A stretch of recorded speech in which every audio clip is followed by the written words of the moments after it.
The first rule in investment is don't lose.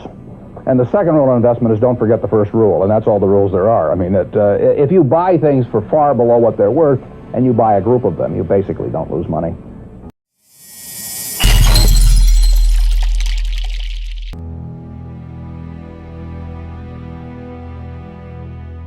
Warren, what do you consider the most important quality for an investment manager? It's a temperamental quality, not an intellectual quality. You don't need tons of IQ in this business. I mean, you have to have enough IQ to get from here to downtown Omaha, but you do not have to be able to play three-dimensional chess or be in the top leagues in terms of bridge playing or something of the sort. You need a stable personality. You need a temperament that neither derives great pleasure from being with the crowd or against the crowd, because this is not a business where you take polls. It's a business where you think. And Ben Graham would say that you're not right or wrong because 1,000 people agree with you. And you're not right or wrong because 1,000 people disagree with you. You're right because your facts and your reasoning are right. Warren, what do you do that's different than 90% of the money managers who are in the market? Certainly most of the professional investors focus on what the stock is likely to do in the next year or two, and they have all kinds of arcane methods of approaching that, but they do not really think of themselves as owning a piece of a business. The real test of whether you're investing from a value standpoint or not is whether you care whether the stock market is open tomorrow. If you're making a good investment in a security, it shouldn't bother you if they close down the stock market for 5 years. All the ticker tells me is the price. And I can look at the price occasionally to see whether the price is outlandishly cheap or outlandishly high. But prices don't tell me anything about a business. Business figures themselves tell me something about a business, but the price of a stock doesn't tell me anything about a business. I would rather value a stock or a business first and not even know the price, so that I'm not influenced by the price in establishing my valuation, and then look at the price later to see whether it's way out of line with what my value is. How can you stay away from Wall Street? Well, if I were on Wall Street, I'd probably be a lot poorer.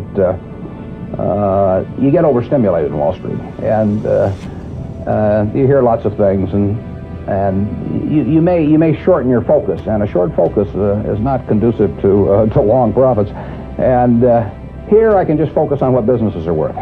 And I don't need to be in Washington to figure out what the Washington Post newspaper is worth, and I don't need to be in New York to figure out what some other company is worth. It's an intellectual process.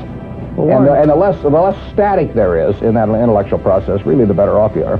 What is the intellectual process? The intellectual process is defining your area of competence in valuing businesses, and then within that area of competence, finding whatever sells at the cheapest price in relation to value. And there are all kinds of things I'm not competent to value. But there are a few that I am competent to value. Have you ever bought a technology company? No, I really haven't.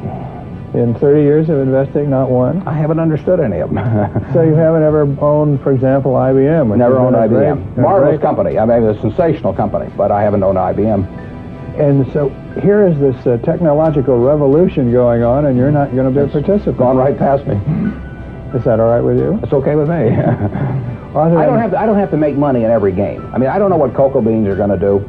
There are all kinds of things I don't know about, and that may be too bad. But why should I know all about them? I haven't worked that hard on them. In the securities business, you literally every day have thousands of the major American corporations offered to you at a price that changes daily, and you don't have to make any decisions. You have to make nothing is forced upon you. So there are no called strikes in the business. The pitcher just stands there and throws balls at you, and if you're playing real baseball and it's between the knees and the shoulders, you either swing or you get a strike called on you. If you get too many called on you, you're out.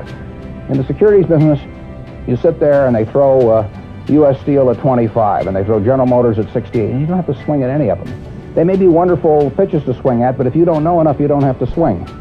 And you can sit there and watch thousands of pitches, and finally you get one right there where you want it, something that you understand, and then you swing. And so you might not swing for 6 months. You might not swing for 2 years. Isn't that boring? It would bore most people, and certainly boredom is a problem with most professional money managers. If they try to sit out an inning or two, not only do they get somewhat antsy, but their clients start yelling, "Swing, you bum!"